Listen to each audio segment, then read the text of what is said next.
Good morning students. Today we discuss the social science chapter 3 government. First question, what do you understand by the word government? List 5 ways in which you think the government affects your daily life. तो सबसे पहले देखते हैं government क्या है. The government refer to the political system or an organization through which the will of the state is created, expressed and implemented. यानी कि government एक पॉलिटिकल सिस्टम या एक ऑर्गेनाइजेशन की तरफ इशारा करती है जिसके द्वारा एक देश को बनाया जाता है, उसे आगे बढ़ाया जाता है और फिर उसे चलाने के लिए नए लॉज बनाए जाते हैं. The three main organs of the government, legislature, judiciary and executive. इसके द्वारा नए लॉज तैयार किए जाते हैं, इसके द्वारा जस्टिस का काम किया जाता है और इसके द्वारा लॉज को इम्प्लीमेंट किया जाता है. Then next, the government affect our daily lives in following ways. It take action social issue like poverty, unemployment and discrimination. जो गवर्नमेंट है वो हमारी लाइफ को इफेक्ट करती है, जैसे कि जितने भी सोशल इश्यूज हैं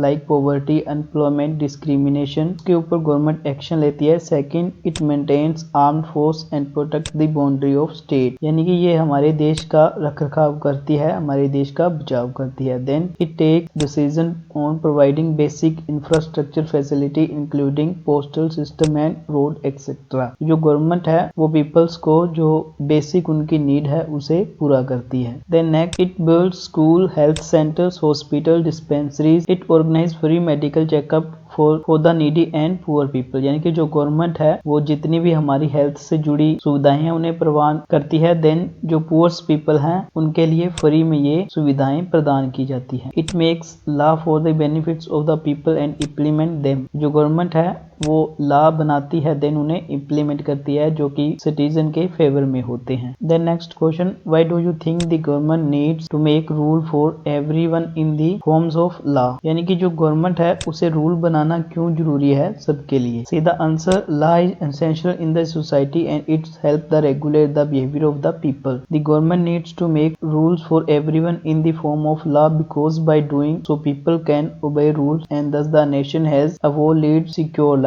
It avoids disorder and confusion in a country. यानी कि जो laws हैं वो बनाने जरूरी हैं क्योंकि इससे क्या होगा, जो people है वो उनका जो behavior है वो regulate रहेगा. then इससे जो पूरा nation है वो एक अच्छी तरह से रन करेगा. then जो people है उनकी जो life है वो secure रहेगी. अगर इन law को हम avoid करेंगे तो पूरी country के अंदर disorder and confusion हो जाएगा. Next question, name two essential feature in a democratic government. तो जो डेमोक्रेटिक गवर्नमेंट है उसके दो फीचर कौन से हैं. The two essential feature of a democratic government are participation of people is necessary. People participate in the functioning of the government through their elected representative. यानी कि जो पीपल है वो अपनी तरफ से एक बंदे को चुनते हैं जो रूल करता है. The next, in a democracy it is the people who give the government to power to make decision. Democracy provide people the opportunity to realize their true potential by the providing rights and freedom to its citizen. यानी कि democracy के अंदर जो people है वो सरकार को power देते हैं डिसीजन लेने के लिए.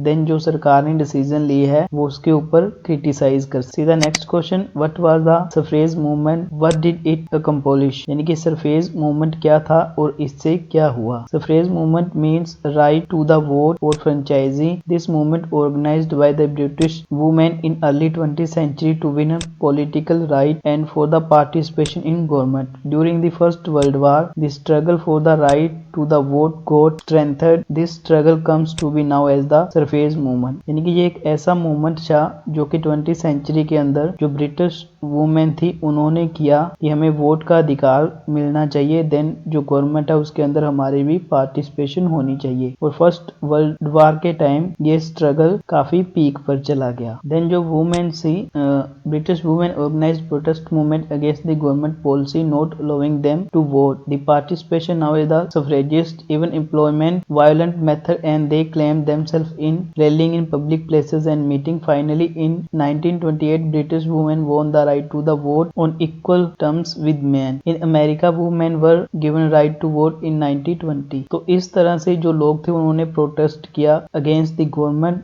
देन फाइनली उन्हें क्या कि 1928 के अंदर जो ब्रिटिश वुमेन थी उन्हें वोट का राइट मिल गया. देन 1920 के अंदर जो अमेरिकन वुमेन थी उन्हें वोट का राइट मिल गया. सीधा next question, Gandhi ji strongly believe that every adult in India should be given the right to vote. However a few people don't share his his views, they feel that illiterate person who are mainly poor should not be given the right to vote. What do you think? Do you think this would be a form of discrimination? Give 5 points to support your view and share these with the class. यानी कि जो गांधी जी कहते थे कि सभी को vote का right मिलना चाहिए, तो इस पे जो कुछ लोग थे वो इसके फेवर में नहीं थे। वो नहीं चाहते थे कि जो इलिटरेट पर्सन है, पीपल है, और जो पुअर पीपल है, उन्हें राइट टू वोट होना चाहिए। तो आप इसके बारे में क्या सोचते हैं और अपने सपोर्ट के आधार पर आंसर दीजिए। In India before independence only a small minority was allowed to vote. The poor women, the propertyless and the uneducated were not allowed to vote. We think that the people must be given the right to vote. तो हमारे हिसाब से जो right to vote है वो मिलना चाहिए। The given statement show it case of discrimination because of the following, क्योंकि all citizens are equal by law, तो लॉ के अनुसार सभी बराबर हैं, तो सभी को वोट का अधिकार होना चाहिए। According to constitution there is no difference between men and women, a poor and rich. According to constitution all are equal, तो किसी में भी चाहे वो मैन हो, वुमेन, पुअर हो या रिच, उसमें कोई डिफरेंस नहीं है। The law are not made for men only, तो जो लॉ है वो अकेले पुरुष या रिच पर्सन के लिए नहीं बने हैं। All citizens must be generated right to vote. All citizens must be granted right to vote, तो सभी जो सिटीजन हैं उन्हें राइट टू वोट होना चाहिए। Then we discuss also in Hindi. आप सरकार शब्द से क्या समझते हैं? एक सूची बनाइए किस तरह से सरकार अपने जीवन को प्रभावित करती है। तो सरकार कुछ लोगों का समूह है जो लोगों के लिए व्यवस्था करती है, नियम बनाती है और निर्णय लेती है, और इन्हीं के आधार पर जो देश है वो चलता है। देन जो प्रभावित करने वाले कारक हैं, देश की सीमाओं की रक्षा करना, देश के लोगों को जन सुविधाएं जैसे परिवहन, शिक्षा, स्वास्थ्य और संचार उपलब्ध करवाना, देश में लोक कल्याणकारी योजनाएं लागू करना, विपदाओं के समय पीड़ितों की सहायता पहुंचाना, देन देश में शांति और कानून व्यवस्था लागू रखना। नेक्स्ट क्वेश्चन, सरकार को कानून के रूप में सबके लिए नियम बनाने की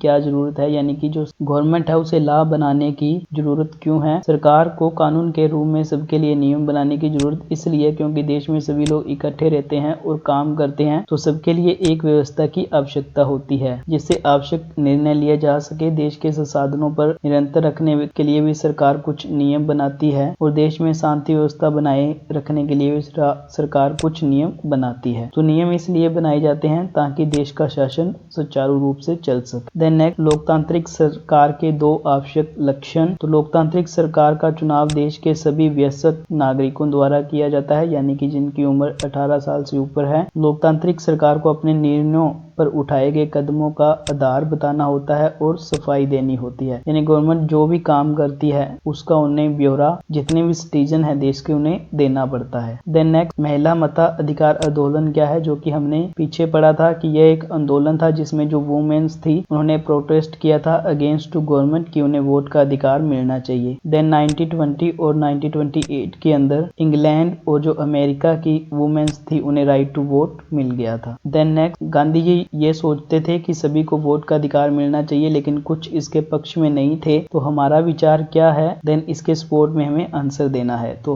हमारे विचार से भारत के सभी वयस्कों को वोट देने का अधिकार मिलना चाहिए। इन वयस्कों में अशिक्षित और गरीब लोग भी शामिल हैं, क्योंकि वोट देने का अधिकार का अर्थ है शासन में भागीदारी। यदि हम अशिक्षित और गरीब लोगों को वोट देने के अधिकार से वंचित रखते तो हम लोग लोकतांत्रिक व्यवस्था के अन्य मूल्य समानता का पालन नहीं करते। दूसरे, हम उसके शासन में भागीदारी के अधिकार को छीनते हैं जिससे वह निर्णय लेने की प्रक्रिया में शामिल हो सकता है और अपने देश के हित में निर्णय ले सकता है। Then thanks for watching. If any doubt or question, comment me.